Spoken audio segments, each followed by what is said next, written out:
Lu Yun, pencapaianmu dalam ilmu pedang memang tak tertandingi oleh siapapun. Tapi kamu bukannya tak terkalahkan di dunia. Pemuda itu menoleh untuk melihat lelaki tua di sampingnya, Tuan.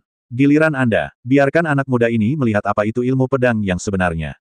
Gudong, gudong. Orang tua berambut putih itu menyesap anggurnya dan berdiri perlahan, suara mendesis bergema di langit, langsung menutupi kepala Lu Yun. Pria mabuk membantu Dewa Pedang Mabuk ke-44, perpaduan antara pemabuk dan pendekar pedang.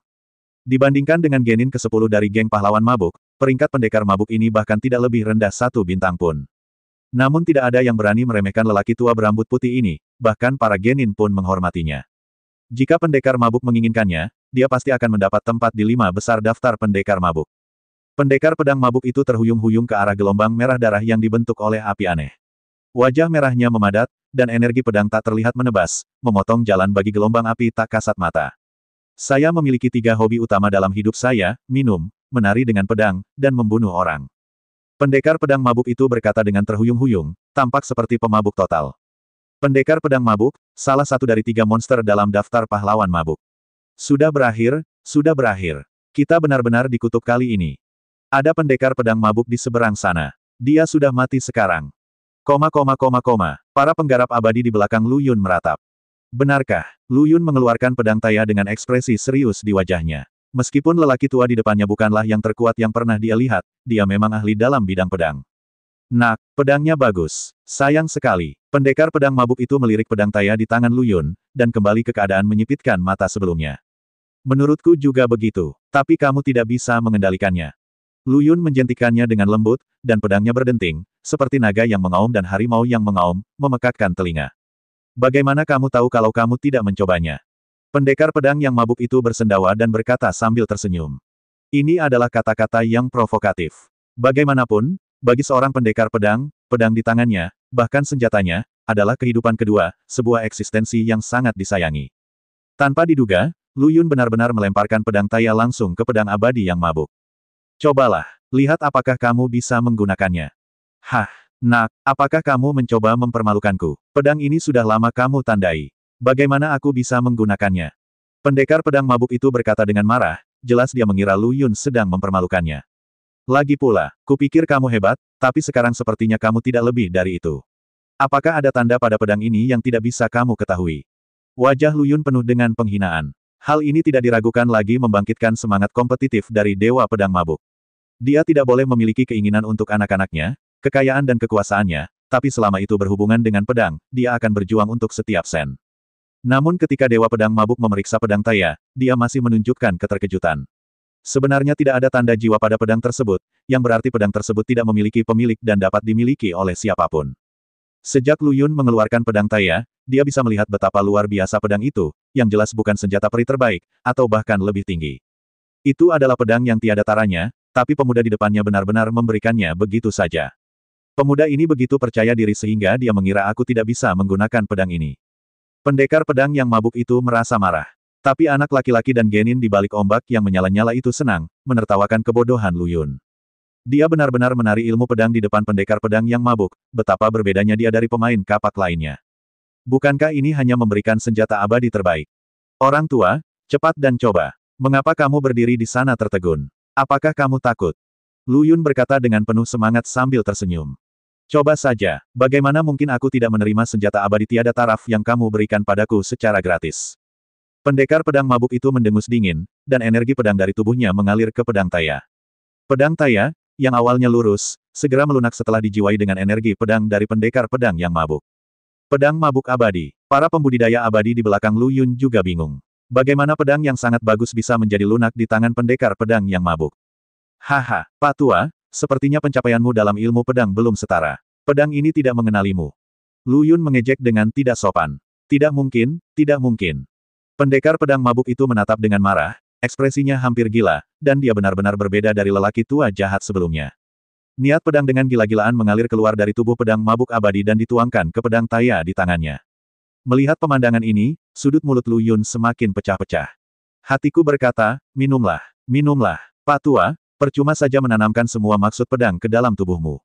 Waktu berlalu menit demi detik, Tai Ajian tidak bereaksi sama sekali, tetapi pendekar pedang mabuk itu akan tersedot hingga kering. 70% dari niat pedang di tubuhnya dimasukkan ke dalam pedang taya. Dan pada saat ini, kondisi pendekar pedang mabuk itu jelas semakin buruk. Wajah tuannya bergetar dari waktu ke waktu, dan bola matanya yang redup memerah, menyerupai penjudi pejantan. Pada saat ini, pemuda dan genin di balik lautan api juga menyadari ada sesuatu yang tidak beres. Lu Yunlah yang dengan bodohnya mengirimkan harta karun itu. Ini jelas merupakan jebakan yang dibuat olehnya. Dia segera angkat bicara untuk menghentikan pendekar pedang yang mabuk itu, Tuan. Hentikan, ini jebakan. Tapi pendekar pedang mabuk yang sudah berada di atas mau tidak menghargainya. Sebaliknya, dia mengutuk kentut. Buka matamu lebar-lebar dan lihat. Aku akan berhasil. Jelas aku harus berhenti. Apa yang kalian berdua lakukan?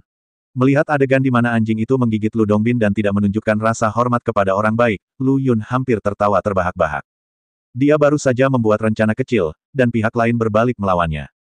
Tidak terlalu menantang. Sejak pendekar pedang mabuk menggunakan energi pedangnya untuk mengaktifkan api aneh, Lu Yun telah memutuskan untuk tidak menghadapi orang ini secara langsung, jika tidak kedua belah pihak akan menderita dan nelayan muda misterius itu akan mendapatkan keuntungan. Itu sebabnya Lu Yun menyiapkan strategi ini, berharap menggunakannya untuk menghabiskan kekuatan Dewa Pedang Mabuk. Tanpa diduga, efeknya ternyata lebih dari setengah bintang lebih baik dari yang diharapkan. Membelaku, membelaku. Pendekar pedang mabuk itu hampir terobsesi dengan hal itu, tetapi pedang Taya di tangannya tidak bereaksi sama sekali. Jelas ini telah menjadi iblis batiniah dari pendekar pedang yang mabuk. Jika dia tidak bisa mengatasinya, dia mungkin tidak dapat membuat kemajuan apapun dalam ilmu pedang dalam kehidupan ini. Lu Yun bahkan tidak menyangka bahwa rencana kecilnya akan membawa keuntungan sebesar itu.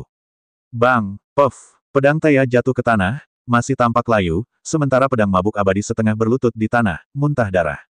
Keluaran energi pedang yang berlebihan telah merusak fondasi dari pedang mabuk abadi.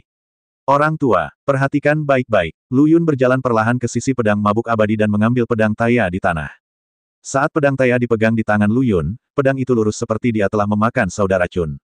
Tinggi dan kuat, bisa menghancurkan langit. Mata pendekar pedang mabuk itu melebar dan dia bergumam, tidak mungkin, ini tidak mungkin.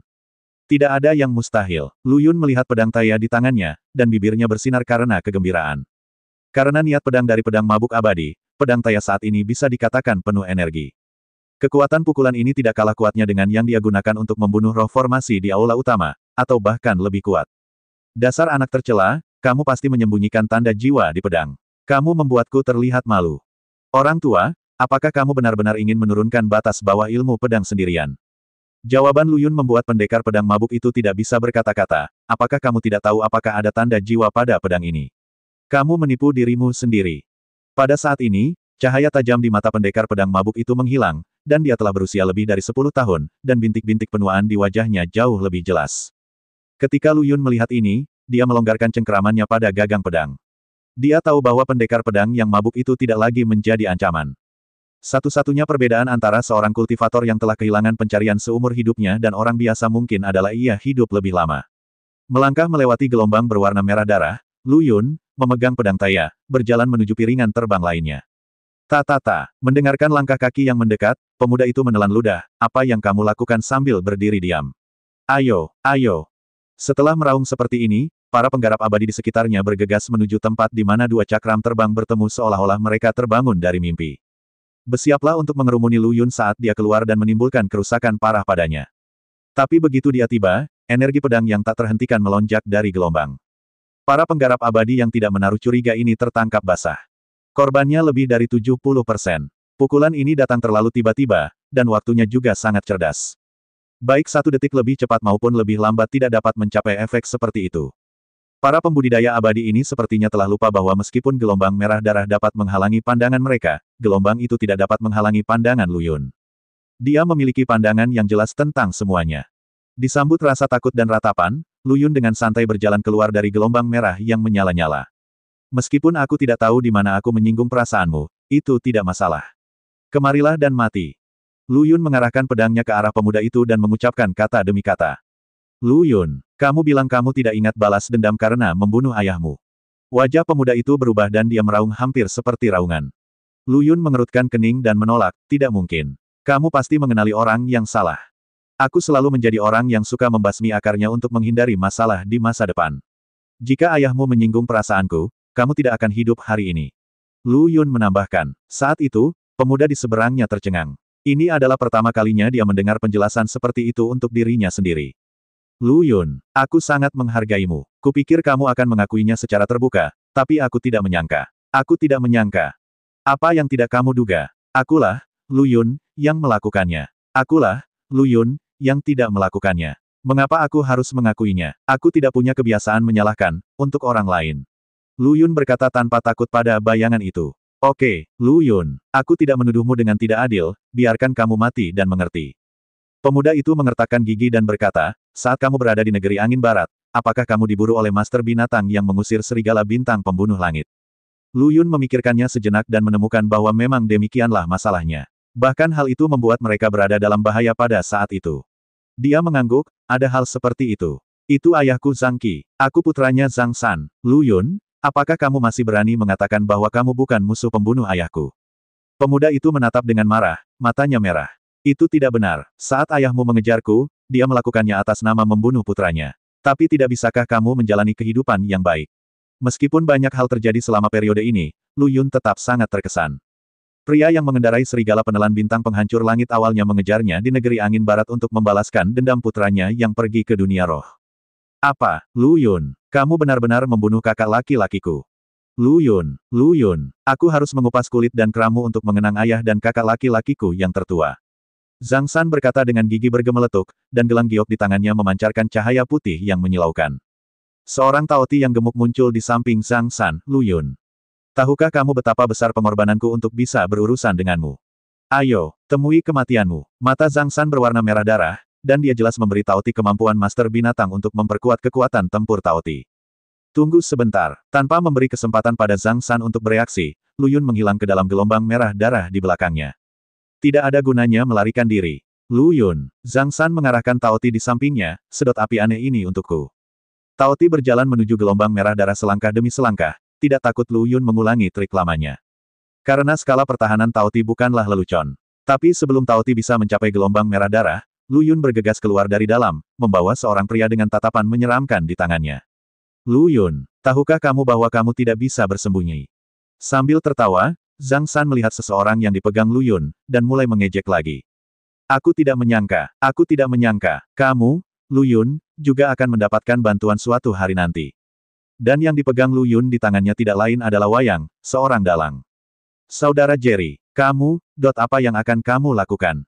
Pupeng sangat ketakutan hingga seluruh tubuhnya gemetar. Saudara boneka, bukankah dalang dan dalang binatangmu adalah musuh lama? Bukankah menurutku orang lain itu adalah ahli binatang? Mereka adalah rekan profesional yang tepat. Lu Yun menepuk bahu kurus Pupeng dan berkata, Zhang San sedang tidak tenang saat itu, ini bukan suatu kebetulan. Lu Yun kebetulan memiliki dalang di bawah komandonya. Anda harus tahu bahwa boneka yang dikendalikan oleh dalang dapat sepenuhnya mengalahkan makhluk roh dari master pengendali binatang. Meskipun makhluk rohnya rakus, dikenal dengan kulitnya yang kasar dan dagingnya yang tebal, dia tetaplah makhluk hidup dan dapat merasakan sakit. Mungkinkah Tuhan membantu Lu Yun? Zhang San penuh dengan keengganan. Genin di sebelahnya sepertinya menyadari perubahan suasana hati Zhang San, dan mengingatkannya dengan suara rendah, saudara ketiga. Jangan khawatir, saya tahu boneka ini memiliki reputasi tertentu, tetapi memang seperti itu, dia hanya seorang penggemar. Bagimu bukan ancaman. Zhang San, yang awalnya masih kesal, langsung menjadi marah setelah mendengar perkataan kakak baiknya. Setelah melakukan ini dalam waktu yang lama, Lu Yun mencoba memamerkan kekuatannya. Dan kata-kata Wayang selanjutnya meyakinkan Zhang San bahwa dalang ini bukanlah sesuatu yang perlu ditakuti. Berhentilah mengolok-olokku, kakak Jerry. Keterampilan kucing berkaki tigaku tidak cukup untuk mengisi celah di antara gigi orang. Kamu harus membiarkan aku kembali. Pupeng memohon pada Lu Yun. Ketika dia melihat kakinya ditekuk dan dia hendak berlutut di hadapan Lu Yun menariknya. Haha, kupikir orang sepertimu, Lu Yun, hebat sekali. Ternyata dia sampah. Zhang San mengejek dengan tidak bermoral. Kakak Pupeng, berapa lama kamu akan terus berpura-pura? Lu Yun berkata di telinga Pupeng, kamu bisa menyembunyikan rahasiamu dari orang lain, tapi kamu tidak bisa menyembunyikannya dariku. Pupeng gemetar dan memandang Lu Yun dengan tidak percaya. Jika kamu tidak ingin rahasiamu diketahui publik, kamu tahu apa yang harus dilakukan. Lu Yun melanjutkan, apa katamu? Ceritakan kata-kata terakhirmu, licik. Zhang San tertawa dan berkata, atau apakah kamu mengucapkan selamat tinggal pada pelacur laki-lakimu? Lu Yun. Bising. Pupeng memandang Zhang San, seolah mengatakan bahwa aku sudah selesai. Kelemahan yang ada sebelumnya telah hilang, dan sepertinya dia adalah orang yang sama sekali berbeda. Kulit kepala Zhang San mati rasa karena ditatap oleh Pupeng, rasanya seperti tikus melihat kucing. Ketakutan alami seperti itu muncul secara spontan. Genin, ambil beberapa dari mereka dan libatkan dalang ini. Aku akan menangani Lu Yun. Zhang San berkata dan melompat ke punggung Tao Ti. Lu Yun menepuk bahu Pupeng, kamu bisa menghadapi Zhang San dengan tenang, aku tidak akan membiarkan orang lain mengganggumu. Pupeng ingin mengatakan sesuatu yang lain, tapi disela oleh Lu Yun menjentikkan jarinya. Saat jentikan jari jatuh, sebuah jalan muncul dalam gelombang merah darah di belakangnya. Melihat hal ini, Pupeng menelan kembali kata-kata yang ada di bibirnya, jari-jarinya sedikit gemetar, dan seorang pria kuat yang membawa Guan Dao berjalan keluar dari jalur api tersebut. Sebagai seorang dalang, bagaimana bisa jika hanya wayangnya saja yang hadir? Tentu saja dalangnya sendiri yang harus hadir. Anda membacanya dengan benar, itu adalah sang dalang sendiri.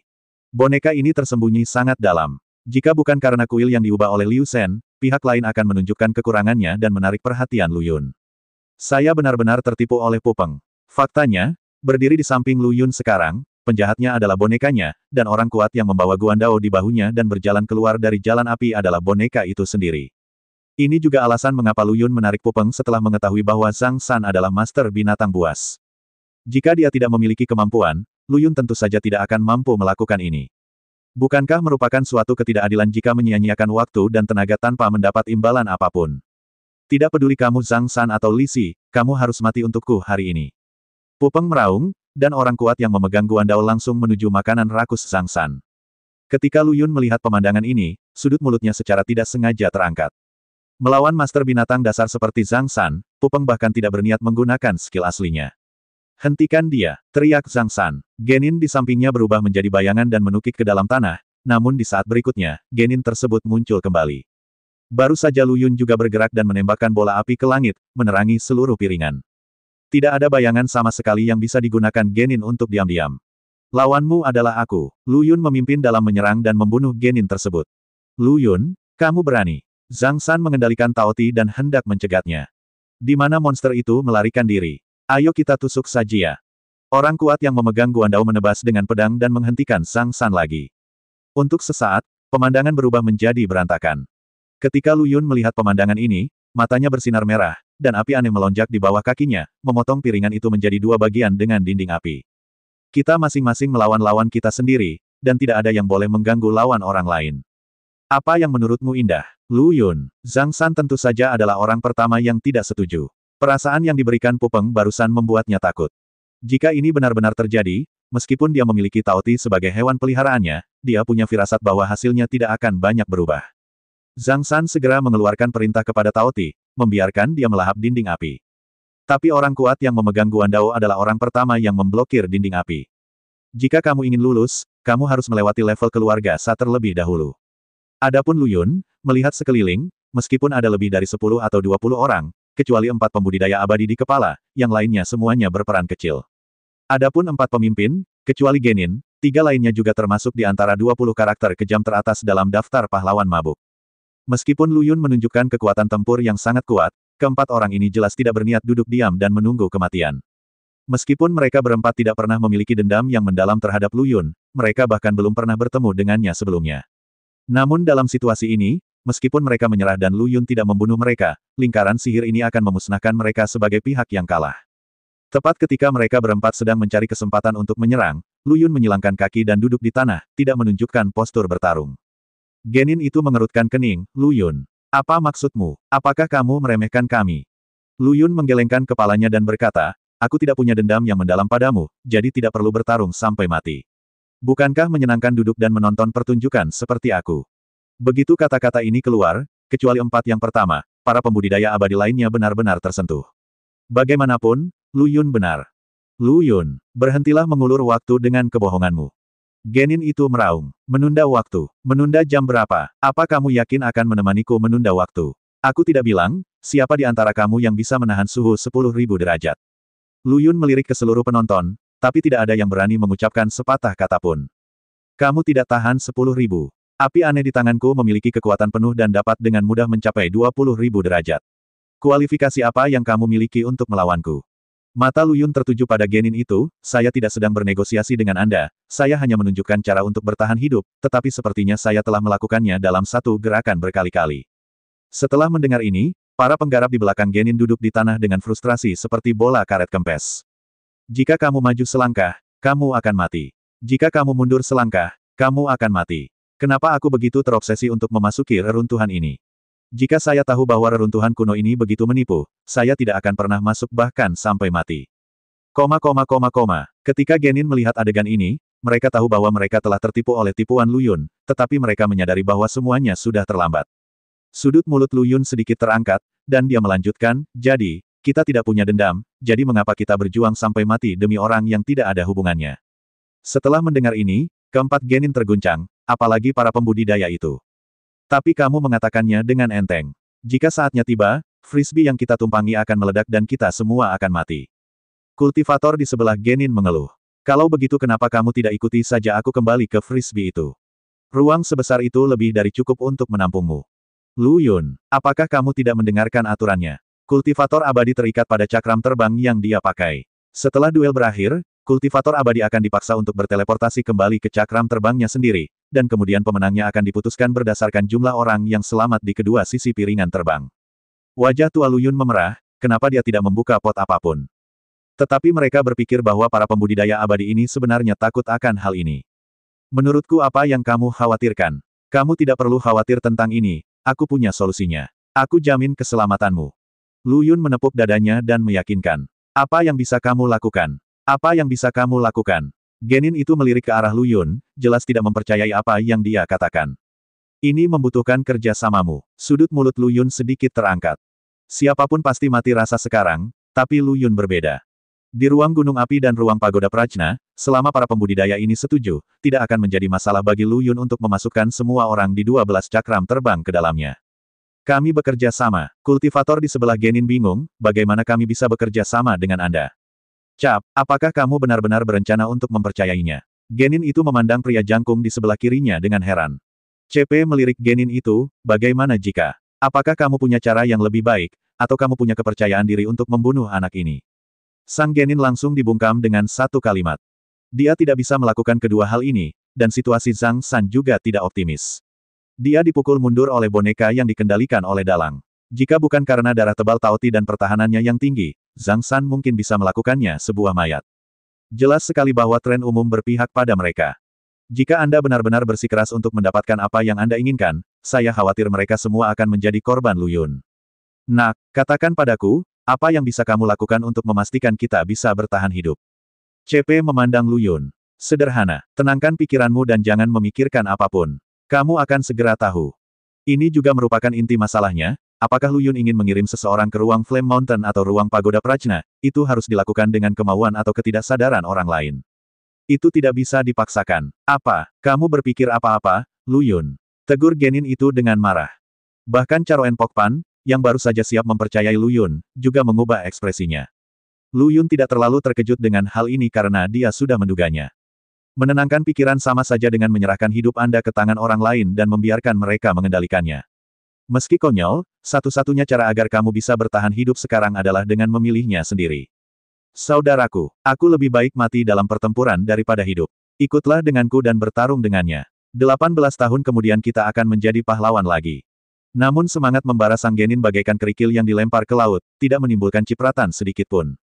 Berbalik, dia menyadari bahwa perhatian para pembudidaya telah tertuju pada pertempuran antara Zhang San dan Pu Pengpeng. Zhang San, yang terpaksa berada dalam situasi putus asa, sudah bermata merah. Dia benar-benar menahan serangan dominan dari pria Guandao dan bergegas menuju apa yang dia pikir adalah wujud sebenarnya dari boneka Peng. Saatnya menangkap pencurinya terlebih dahulu dan menangkap rajanya terlebih dahulu. Apakah kamu layak disebut Master Binatang? Sejak zaman kuno, ada aturan tidak tertulis dalam pertarungan antara dalang dan Master Binatang. Boneka dan binatang spiritual tidak akan pernah menyerang Kastor ketika mereka hadir.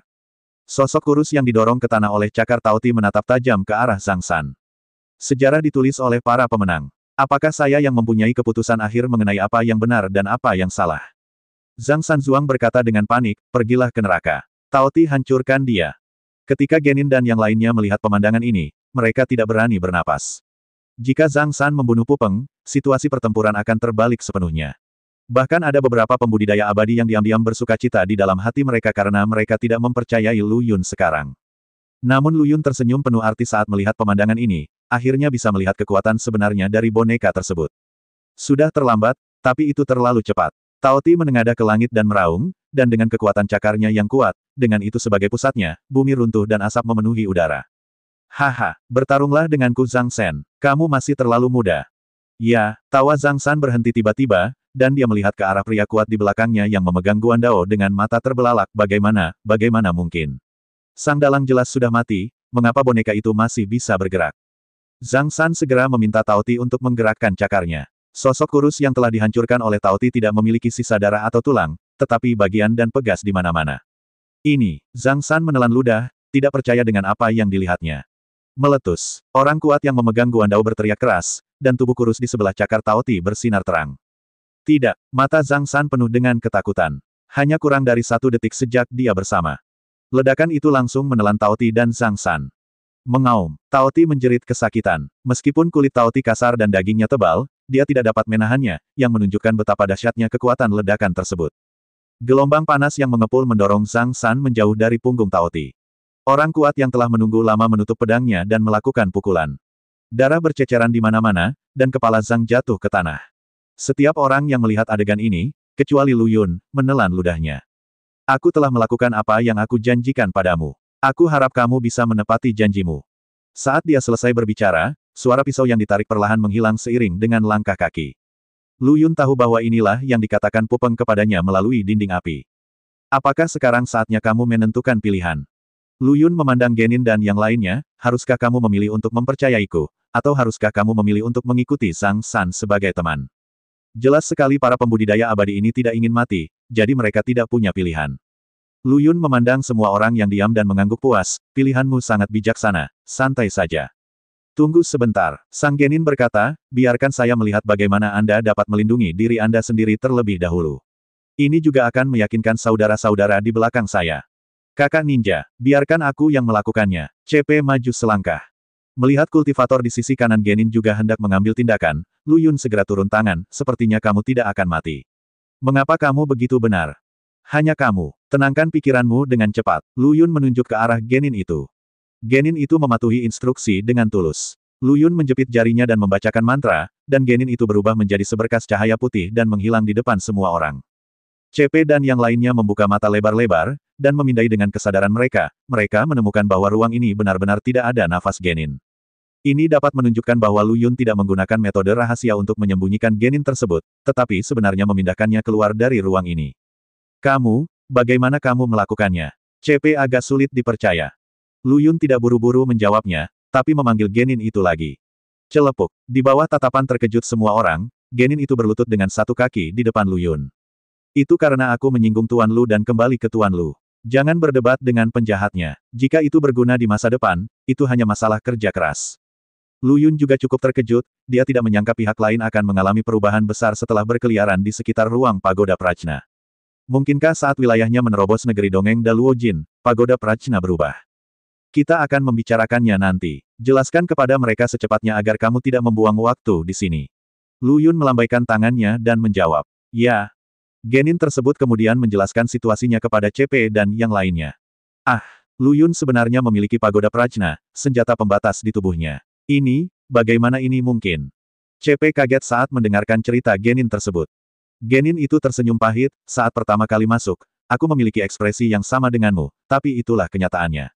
Aku melihatnya dengan mataku sendiri. Bisakah kamu mempercayaiku sekarang? Lu Yun menyela. CP dan yang lainnya mengangguk secara mekanis, jelas belum pulih dari keterkejutannya tadi. Ledakan, seluruh frisbee tiba-tiba bergetar hebat. Waktu duel hampir tiba, jika kamu tidak ingin mati, santai saja. Genin itu meneriaki sejenis kultivator, dan pada saat yang sama mengikutinya. Lu Yun tidak membuang waktu, dia menjepit jarinya dan membacakan mantra untuk mengumpulkan semua kultivator abadi yang hadir ke dalam Pagoda Prajna. Faktanya, dia bisa membunuh semua penggarap abadi ini dalam hitungan detik. Namun Lu Yun tidak melakukan ini, bukan karena dia baik hati, bukan karena dia lelah membunuh dan ingin mengumpulkan kebajikan untuk dirinya sendiri. Namun ketika mendengar perkataan Genin sebelumnya, tiba-tiba dia mendapat inspirasi. Setelah waktu duel habis, pemenang akan ditentukan berdasarkan jumlah orang. Ini memberi Lu Yun banyak ruang untuk bermanuver. Pada duel berikutnya, gunakan saja api untuk memblokir jalan yang menghubungkan kedua frisbee. Saat duel akan segera berakhir dan waktu hampir habis, langsung lepaskan para penggarap abadi yang baru saja masuk ke pagoda Prajna untuk mengumpulkan kepalanya. Menang tanpa pertumpahan darah. Dia bahkan bisa melihat ekspresi wajah lawannya yang lebih buruk dari makan kotoran ketika dia melepaskan begitu banyak orang sekaligus. Memikirkannya saja sudah membuat Lu Yun merasa bersemangat. Ledakan. Pikiran Lu Yun terputus, tanah di bawah kakinya penuh retakan dan sepertinya akan runtuh pada detik berikutnya. Lu Yun tidak lagi ragu-ragu, melewati lautan api, dan kembali ke piringan aslinya. Para pembudidaya abadi yang awalnya menertawakannya meringkuk di sudut, dan tidak ada yang berani menatap Lu Yun. Lu Yun tidak berniat memperhatikan para pengecut ini. Namun yang tak disangkanya, stand-in Pupeng yang diledakkan akan kembali tampil utuh di tengah kerumunan. Dan yang lainnya sudah penuh ketakutan dan gemetar. Kemampuan aktingnya jempolan Lo, ini boneka. Sikap dan gerakan yang hidup semuanya dikendalikan oleh dalang. Ini beberapa kali lebih sulit daripada bertindak secara langsung. Dari sini kita bisa melihat betapa luar biasa Pupeng. Meskipun Lu Yun terkejut, matanya tidak tertuju pada Pupeng. Saya telah berjanji kepada pihak lain untuk tidak membeberkan rahasia pihak lain sebelumnya. Melihat sekeliling, hanya ada 6 cakram terbang yang tersisa dari 12 cakram terbang aslinya. Untungnya, piringan terbang yang ditumpangi Zhao Hong selamat. Sayangnya, frisbee yang dihadapi Lu Yun dan yang lainnya selanjutnya bukanlah frisbee yang digunakan Zhao Hong.